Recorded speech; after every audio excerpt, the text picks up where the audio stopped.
ओम श्री गणेशाय नमः। ओम स्वस्ति श्री गणेशाय नमः। ओम श्री सरस्वती नमः। ओम श्री गुरुभ्यो नमः। ओम नमः भगवते वासुदेवाय। वंशीभूषितकरान् नवनीतावात् पीताम्बराधारोन् बिम्फलाद्रोष्टात् पूर्णेन्दु सुन्दरमुखात् दिनेत्रात् कृष्णात् परं किमपि ततम् अहं न जाने। कृष्ण तवदीय पदपंकज पंजरान्ते देह में विष्णु मानसराज हंसः प्राण प्रयाण समेत भवात् पीते कंठावरोधन विधु संभ्रमणं कुतस्ते। ओम श्री राधे कृष्ण शरणं मम। सिया राम लखन हनुमान शरण मम। श्री पितर महाराज शरण मम। देव ऋषि नारद जी महाराज शरण मम। श्री सुखदेव जी महाराज शरण मम। प्रिय भक्तजनों, आइए आज हम श्रीमद् भागवत पुराण के 6ठम स्कंद के 16वें अध्याय की कथा श्रवण करेंगे। चित्रकेतु का वैराग्य तथा संकर्षण के दर्शन। श्री सुखदेव जी बोले, हे राजा परीक्षित, इसके बाद नारद जी ने मृत राजकुमार के जीवात्मा को शोक से व्याकुल कुटुंबियों को प्रत्यक्ष बुलाकर दिखलाया। देव ऋषि नारद जी ने कहा, हे जीवात्मा, देखो तुम्हारे माता पिता संबंधी सब तुम्हारे विछोह से शोकाकुल हैं। इसलिए तुम अपने शरीर में पुनः आकर शेष आयु अपने संबंधियों के साथ व्यतीत करो। पिता के दिए हुए राज्य तथा भोगों को भोगो। जीवात्मा ने कहा, हे नारद जी, मैं अपने कर्मों के अनुसार न जाने कितनी योनियां देवता, पशु, मनुष्य आदि में भटकता रहा हूँ। उनमें से ये न जाने कितने जन्मों में मेरे माता पिता रहे हैं। अनेक जन्मों में सभी एक दूसरे के भाई, बंधु, पुत्र, पौत्र, शत्रु, मित्र होते रहते हैं। जैसे स्वर्ण आदि के क्रय विक्रय एक दूसरे में होते रहते हैं, वैसे ही जीव भी एक योनि के बाद दूसरी योनि में जन्म लेता रहता है। जिस प्रकार अस्थायी रहने वाले स्वर्ण आदि पदार्थ मनुष्य से क्षणिक संबंध रखते हैं, उसी प्रकार यह जीव भी क्षणिक संबंध रखता है। जिसका जितना संबंध है वह उतना ही उसके पास रहता है। जीव नित्य तथा अहंकार रहित है। वह जब तक जिस शरीर में रहता है उसे तभी तक अपना समझता है।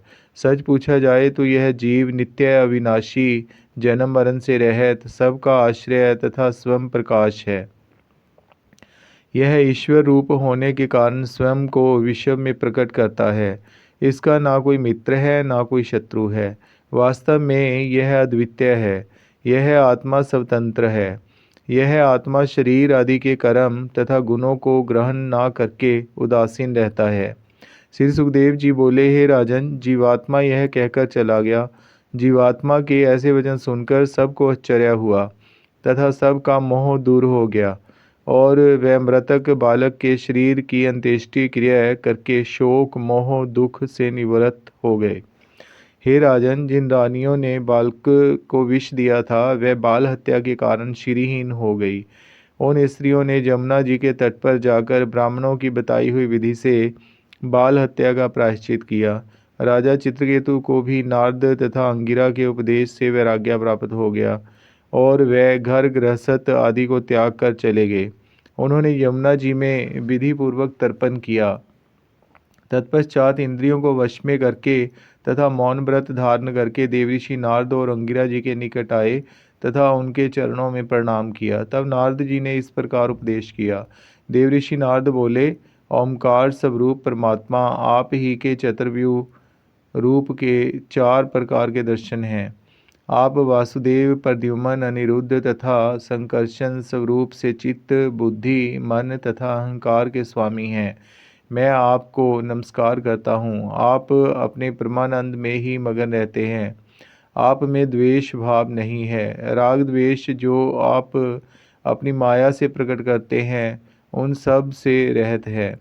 आप विराट स्वरूप हैं। आप मन तथा वाणी से परे हैं। यह संपूर्ण विश्व आप में ही ओतप्रोत है। आप ही उसकी स्थिति, उत्पत्ति तथा लय करने वाले हैं। आपके परब्रह्म स्वरूप को मेरा कोटि कोटि नमस्कार है। उत्तम भगत अपनी सेवा में सदा लगे रहते हैं और सदा सेवा में लगे रहकर आपके चरण कमलों की उपासना करते रहते हैं। आप ओंकार स्वरूप हैं। मैं आपको नमस्कार करता हूँ। श्री सुखदेव जी बोले, हे राजन, नारद जी राजा चित्रकेतु को उपदेश करके अंगिरा जी के साथ ब्रह्मलोक को चले गए। राजा चित्रकेतु ने नारद जी के बताए हुए मार्ग से 7 दिन तक केवल जल पीकर शांत चित्त से अनुष्ठान किया। राजा चित्रकेतु को उस अनुष्ठान के प्रभाव से विद्याधरों का आधिपत्य मिल गया। कुछ काल पश्चात राजा चित्रकेतु को भगवान शेष के दर्शन हुए।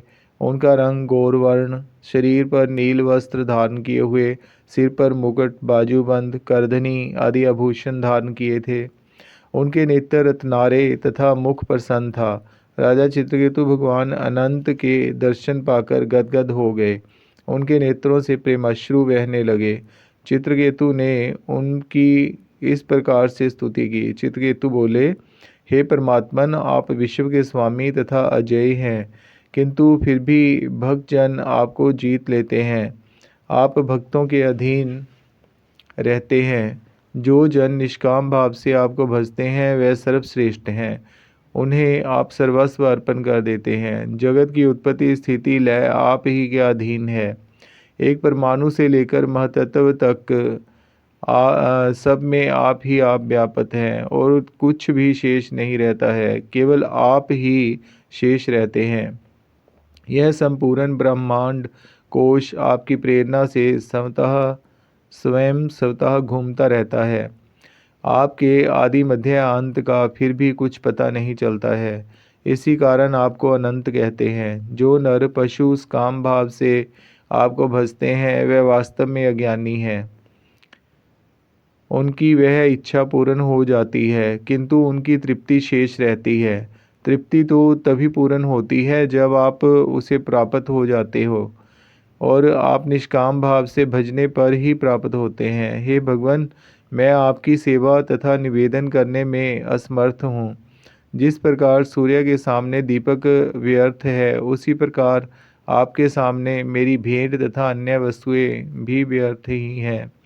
आप तो केवल प्रेम भाव व भक्ति से ही प्रसन्न होते हैं। श्री सुखदेव जी बोले, हे राजन, विद्याधरों के राजा चित्रकेतु ने इस प्रकार स्तुति की।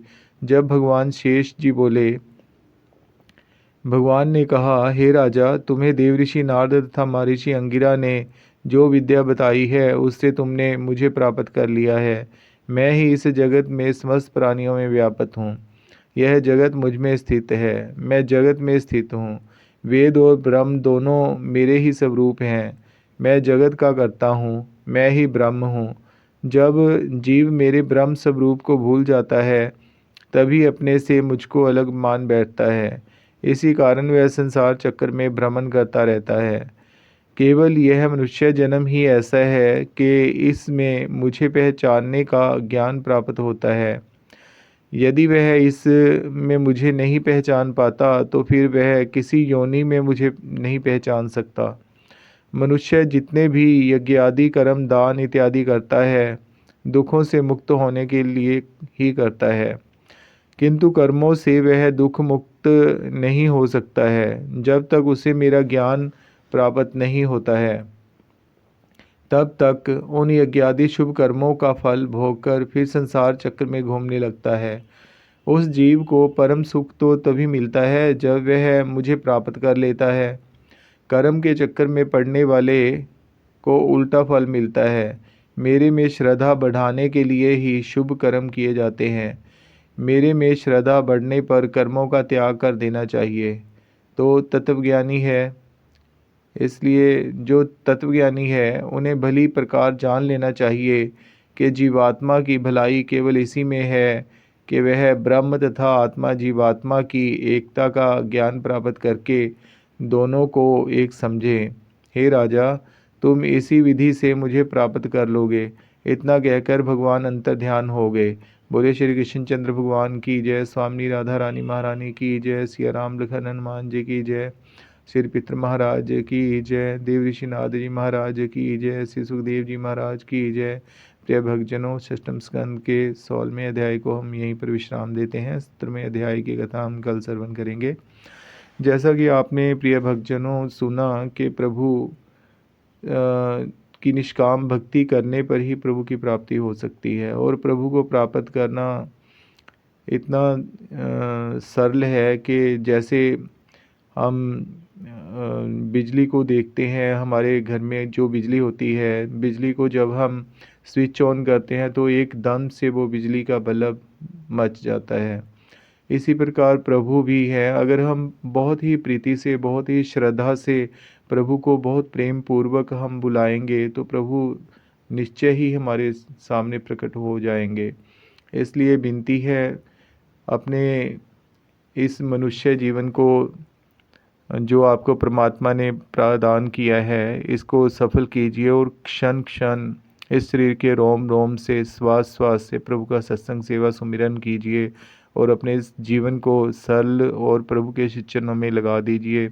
प्रभु एक सरल जीवन से ही खुश रहते हैं और अगर प्रभु को पाना है तो प्रभु की निष्काम भक्ति तो हमें करनी ही पड़ेगी, वरना तो हमारे को ये इस जीवन में जब हमारा जीवन नष्ट हो जाएगा तो फिर से हमें दूसरी दूसरी योनियों में आना पड़ेगा। इसलिए सभी से निम्रतापूर्वक विनती है कि प्रभु के चरणों में लीन होइए, प्रभु के चरणों में अपना ध्यान, अपनी निष्काम भक्ति बनाइए और श्वास श्वास से प्रभु का सुमिरन करके अपने इस जीवन को सफल कर दीजिए प्रिय भक्तजनों। वरना ये जीवन अगर चला गया, हमारे हाथ से ये वक्त चला गया तो मुड़ के फिर हमें ये जीवन प्राप्त होने वाला नहीं है और हमसे बहुत बड़ी भूल हो जाएगी अगर ये जीवन हमारा ऐसे ही व्यर्थ चला गया। इसलिए सभी से हाथ जोड़कर विनती है कि श्वास श्वास से प्रभु का सुमिरन कीजिए। हर कर्म में जो आप करते हो प्रभु के चरणों में अर्पण कीजिए, तो प्रभु रीझ जाएंगे और अपने दिव्य स्वरूप के दर्शन हमें जरूर देके हमारा ये जीवन सफल कर देंगे। इसी प्रार्थना के साथ सभी को नमन करता हूँ और प्रभु के चरणों में विनती करता हूँ, जिन जिन भक्तजनों ने आपके इस दास के जरिए ये कथा श्रवण की है और कोशिश कर रहे हैं कि प्रभु के चरणों में निष्काम भक्ति करें और प्रभु का ध्यान करें और श्वास श्वास से प्रभु का सुमिरन करें, उन सभी भक्तजनों के पापों को, जन्म जन्मांतरों के पापों को नष्ट करके, रोगों शोकों क्लेशों को नष्ट करके, तन की तंदुरुस्ती, मन की शांति, बुद्धि की स्थिरता प्रदान करते हुए, घरों की दरिद्रता दूर करते हुए, घरों में अन्न के भंडारे भरपूर रखें और श्वास श्वास से निष्काम भक्ति, निष्काम सत्संग सेवा सुमरन करवाते हुए प्रभु हमारे जीवन सरलता से अपने श्री चरणों की ओर बढ़ाते हुए अपने दिव्य स्वरूप के दर्शन देकर हमारा जीवन सार्थक कर दें। प्रभु के श्री चरणों में कोटि कोटि नमन है, कोटि कोटि वंदन है। हमारी लाज रखिए भगवान, हमसे श्वास श्वास से प्रभु का सुमिरन करवाइए। केवल आप ही समर्थ हो प्रभु, हम अज्ञानी हैं, हमसे बहुत ही बुरे बुरे कर्म हो जाते हैं। इसलिए विनती है प्रभु, आप हमारा हाथ पकड़ के हमें सही मार्ग पर लेकर चलिए, धर्म के रास्ते पर, सत्य के रास्ते पर, प्रभु के चिंतन के रास्ते पर हमें ले जाकर हमारा जीवन सार्थक कर दीजिए। क्योंकि प्रभु केवल आप ही हो जो हमारा हाथ पकड़कर हमें गलत रास्ते से बचाकर धर्म और सत्य के रास्ते पर ले जाते हुए श्वास श्वास से अपना चिंतन करवाओगे, अपना सत्संग सेवा सुमिरन करवाओगे। हम बिल्कुल अयोग्य हैं प्रभु, हम बहुत ही पापी, अधर्मी, असत्य लोग हैं। केवल आपकी अगर कृपा हो जाएगी तो ये किंचन मात्र जो पत्थर रूपी हम लोग हैं वो आपके श्री चरणों में आकर तर जाएंगे और भवसागर पार कर जाएंगे। कोटि कोटि धन्यवाद है प्रभु, कोटि कोटि नमन है, कोटि कोटि वंदन है। जय जय श्री राधे, जय जय श्री राधे, जय जय श्री राधे। कृष्ण शरणम मम।